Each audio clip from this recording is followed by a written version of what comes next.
Venezuela, qué gusto saludarles, bienvenidos a Puntos de Vista. Yo soy Roseliano Díaz Arias, hoy por Eliezer Hernández. Ha sido una jornada interesantísima la que hemos vivido esta semana, no solo por las buenas noticias que tienen que ver con la comunidad católica venezolana, sino también por los movimientos de la actividad política propia de nuestro país. Ya diversos partidos políticos han anunciado, quiero decir, sus candidatos de cara a las elecciones del próximo 25 de mayo. Por ello nos acompaña para esta jornada Luis Eduardo Martínez, quien es candidato a la gobernación del Estado de Aragua por Acción Democrática. Buenos días. Además de ser ex candidato presidencial, ¿no? Una experiencia interesante en la movida política venezolana. Se aproximan, estamos ya prácticamente casi 90 días de cara a estas elecciones del 25 de mayo. Usted va a la gobernación, aspira a ir a la gobernación de Aragua por Acción Democrática. ¿Cómo está el Estado de Aragua? ¿Ha ido últimamente el Estado de Aragua? Casi a diario. Unas pocas precisiones. Primero, contentísimo, Emiliano, estar con ustedes. Segundo, feliz por la designación ayer como santo, la canonización del doctor José Gregorio Hernández. Y tercero, bien comprometido con todos los aragüeños y las aragüeñas. Si bien buena parte de mi tiempo tengo que dedicarlo a mi gestión como diputado de la Asamblea Nacional por el Estado de Aragua, mi contacto con la entidad es permanente. Este fin de semana estuvimos en Palo Negro celebrando el 89 aniversario de la creación del municipio Libertador. El sábado estuvimos en Turmero acompañando a la dirigencia de Cambiemos en un acto muy bonito. Al principio de la semana en Maracay y en el municipio de Lamas también realizamos actividades. Otra vez, el fin de semana anterior estuvimos en el sur de Aragua, en el municipio de Urdaneta. Así que es parte de una rutina que además disfruto muchísimo en contacto con la gente de Aragua. El Estado tiene fundamentalmente los mismos problemas que acontecen en toda Venezuela, problemas con los servicios públicos, problemas con la vialidad, dificultades de la actividad empresarial y comercial, lo que se refiere a la caída del ingreso de todos los aragüeños, las aragüeñas, que también es una situación dramática que vive todo venezolano. ¿Cuál es la principal estandarte de campaña de cara precisamente a estas elecciones? En su evaluación entiendo que son varios los problemas estructurales que aquejan además a la sociedad del Estado de Aragua, pero por decirlo de alguna forma, este impulso en la campaña va dirigido específicamente a qué. ¿Cuál es el programa de gobierno que hoy quiere darle el Estado de Aragua a Luis Eduardo Martínez? El programa lo haremos público el primer día de la campaña electoral, que todavía no se ha iniciado, pero en cualquier caso los equipos están trabajando en el refrescamiento del programa que presentamos hace 4 años y que le puse especial énfasis a convertir el Estado de Aragua en un referente de la economía venezolana con la promoción y creación de 3 zonas económicas especiales, una zona económica especial de importación y exportación que haga posible dinamizar la actividad comercial, una zona económica especial de tecnología que aproveche el talento humano del Estado para potenciar esa actividad tan importante en cualquier país del mundo, y una zona económica especial de turismo que aproveche las bellezas típicas de la costa aragüeña, pero también de la colonia Tovar, que es un municipio de nuestra entidad. Si logramos potenciar cada uno de esos 3 sectores que he mencionado, Aragua será sin ninguna duda el estado con mayor repunte económico para el país, y eso significará inmediatamente la generación de miles de empleos de calidad y la mejora del ingreso de los aragüeños y de las aragüeñas. Fíjese usted que esto me lleva a preguntarle otra cosa, porque el lunes estuvimos precisamente, le dimos cobertura a la rueda de prensa acostumbrada, además del Partido de Acción Democrática, explicaba el secretario nacional general de esa tolda política, anunciaba además la candidatura de Alcides Monsalve de cara a la gobernación de Mérida. Y allí él decía algo como: pusimos el nombre de Luis Eduardo Martínez para la presidencia de la República y el pueblo venezolano se equivocó. Esperamos que el pueblo de Aragua no se equivoque. ¿Cree usted que esa elección del pasado 28 de julio, el pueblo venezolano se equivocó? Bueno, creo que los venezolanos tuvieron una gran oportunidad que dejaron perder, que es que se produjera un cambio pacífico en Venezuela que hiciera posible la recuperación del país. Nosotros hemos dicho una y otra vez, y lo mantengo, que existe un potencial extraordinario para que Venezuela garantice el mayor bienestar a todos sus ciudadanos. Mientras permitan los distintos factores políticos que continúen la confrontación las dificultades para trabajar juntos, eso hará que continuemos en esta situación que es tan difícil para todos. Pero en cualquier caso, por cierto, Emiliano, quería hacerte una precisión adicional. Acción Democrática, yo estoy muy orgulloso de eso, me ha postulado para la gobernación del Estado de Aragua, pero en este momento Acción Democrática, liderada por Bernabé Gutiérrez, está trabajando con distintos partidos políticos para crear una gran alianza nacional. Aspiramos, de acuerdo a lo que se ha venido trabajando, que por lo menos 18 partidos políticos opositores nos acompañen en esta procura de no solamente la gobernación del Estado de Aragua, sino también mayoría en el Consejo Legislativo, una representación importante en la Asamblea Nacional y posteriormente en las elecciones de alcaldes y concejales. Tenemos alcaldes muy buenos que merecen ser reelectos y tenemos candidatos muy buenos que ojalá recojan la confianza del pueblo aragüeño. La denominada Alianza Democrática de Partidos de Oposición, ¿no? Que además la suscriben varias organizaciones políticas. Quería también consultarle a propósito del tema electoral, ¿no? De cara a estas elecciones del 25 de mayo, entendiendo que usted va a aspirar a la gobernación del Estado de Aragua. Luego del 28 se produjo una ruptura interesante, ¿no? En el análisis político de partidos de oposición, y hoy vemos partidos que llaman a la abstención, a decir, bueno, no vamos a participar precisamente en el proceso electoral pautado para este año. Acción Democrática desde el inicio ha motivado la participación al voto, pero ¿cuál va a ser la estrategia de Acción Democrática para motivar no solo el voto joven, sino para reencontrarse con el pueblo venezolano, entendiendo pues lo sucedido el 28 de julio? La primera gran estrategia es procurar la mayor unidad. Si somos capaces de presentarle al pueblo venezolano un frente unitario que incluya la casi totalidad, ojalá que la totalidad de los partidos políticos opositores, eso ayudará mucho. Lo segundo es vincular las elecciones de mayo y las que se deben realizar en julio o en agosto de alcalde y concejal con la reforma constitucional. Nosotros bajo ninguna circunstancia podemos desactivar a la población llamando a votar. Lo tercero es insistir en el valor del voto, que costó muchísimo, decenas de años en Venezuela para que fuese posible. Acción Democrática, por cierto, fue la que en la Asamblea Nacional Constituyente de 1947 hizo posible el voto universal, directo y secreto. Y se corresponderá también con esas jornadas de motivación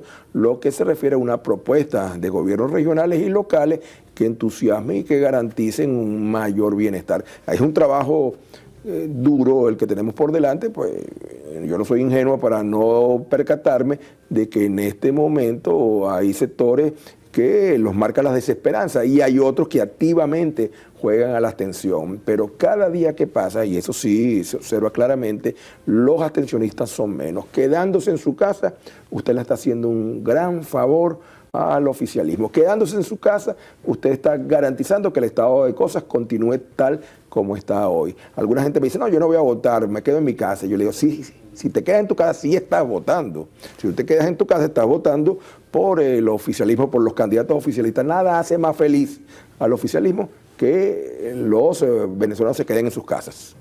¿Qué ustedes aspiran a que el panorama y el color político del mapa en esa elección del 25 cambie sin duda alguna y como partidos de oposición es entendible? Pero ¿qué sucede, diputado, si eso no llega a pasar? Si por el contrario el mapa de Venezuela se convierte todo rojo y vemos que pues el partido de gobierno recupera las gobernaciones que en este momento están en manos de la oposición. ¿Cuál será la estrategia a partir de entonces? Nosotros una y otra vez hemos demostrado, Acción Democrática, que respetamos lo que el pueblo de Venezuela en las urnas decida.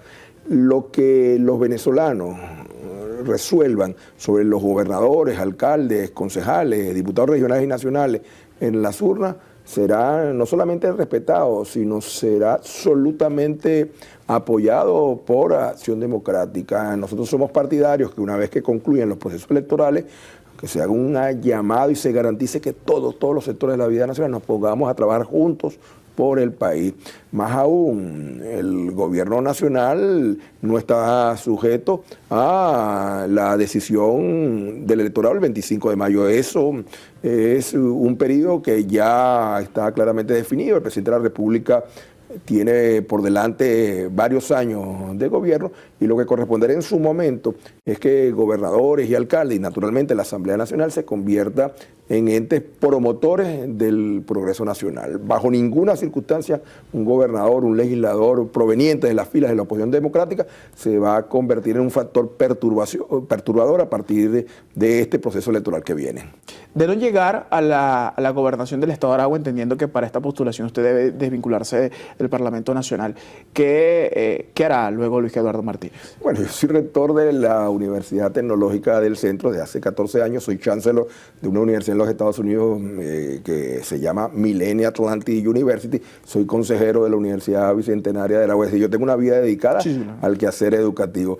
¿Y el político seguirá el político? Sí, naturalmente que sí, porque eso forma parte de mis pasiones, pero en cuanto a mi tiempo te aseguro que continuaré volcándolo porque no me he descuidado el sector de la educación universitaria venezolana, que tanto es importante que potenciemos el punto de vista de la calidad. La cuestión política es una pasión, te reitero, que sigo desde muy joven. Creo que fue antes de cumplir 18 años, tenía 17, 16, cuando por vez primera entré a una casa de acción democrática y desde ese día es parte de mi vida misma. Vamos a ahondar ese tema, pero al regreso nos corresponde establecer la primera pausa acá en Puntos de Vista. Conversamos con Luis Eduardo Martínez, quien es diputado a la Asamblea Nacional y para esta ocasión candidato a la gobernación del Estado de Aragua por Acción Democrática. Volvemos.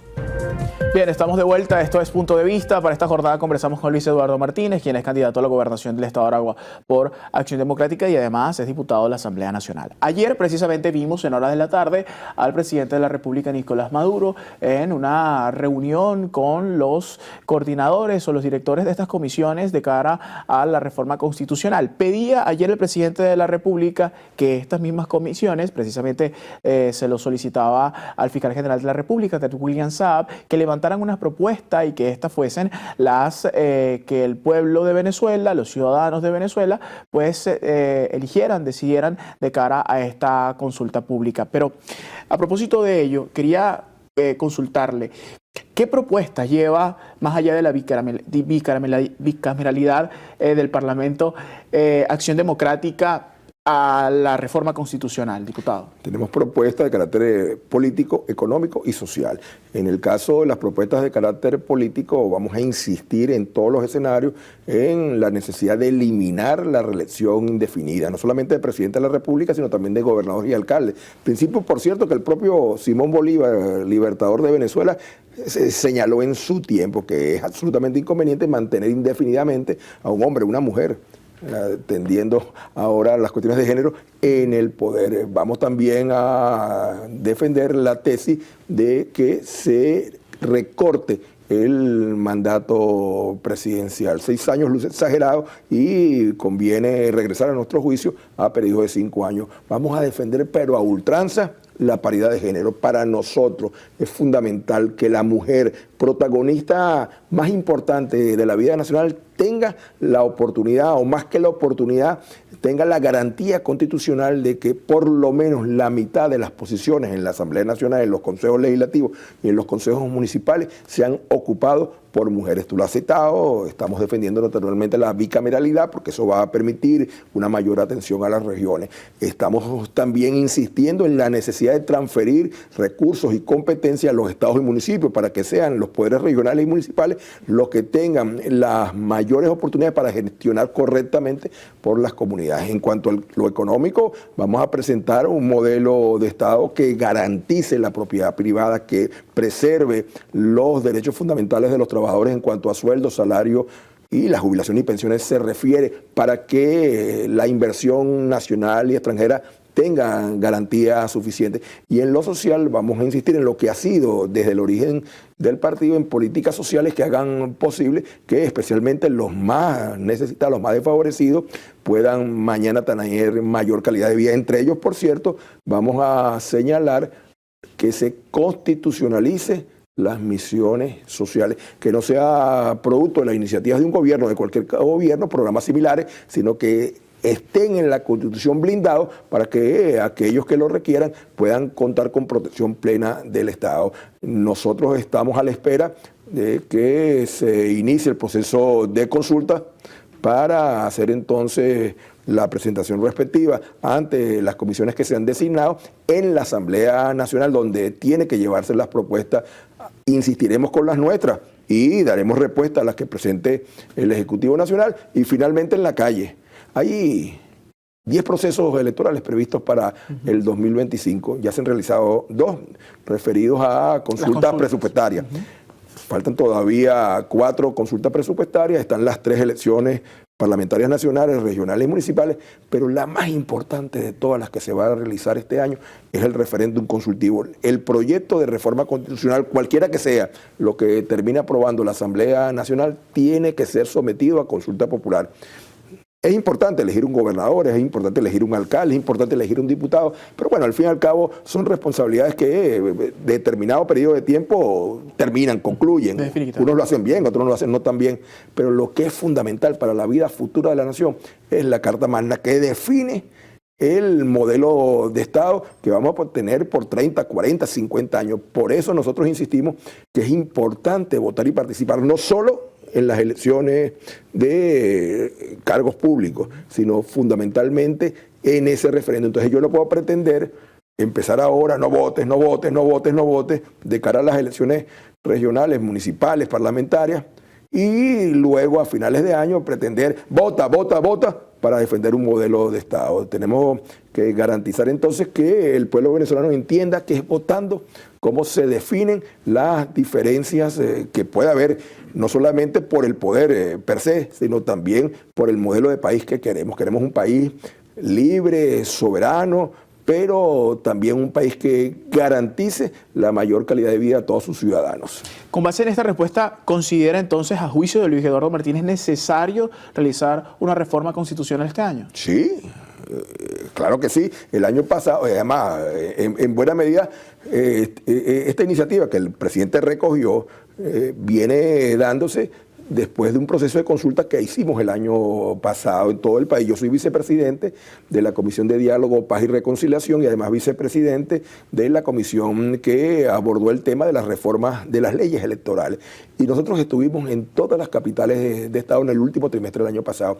Y allí, en las consultas, surgieron infinidad de propuestas, bueno, un número preciso, 103 propuestas surgieron, buena parte de las cuales tocaban la Constitución, y entonces no se pudo concluir el trabajo que nos habíamos previsto tener listo para el 15 de diciembre porque buena parte de las propuestas tocaban la Constitución. Por ejemplo, y perdona que sea tan insistente en eso, el tema de la paridad de género. En todas las consultas, las mujeres y los hombres dijeron que era necesario darle un papel más protagónico a la mujer.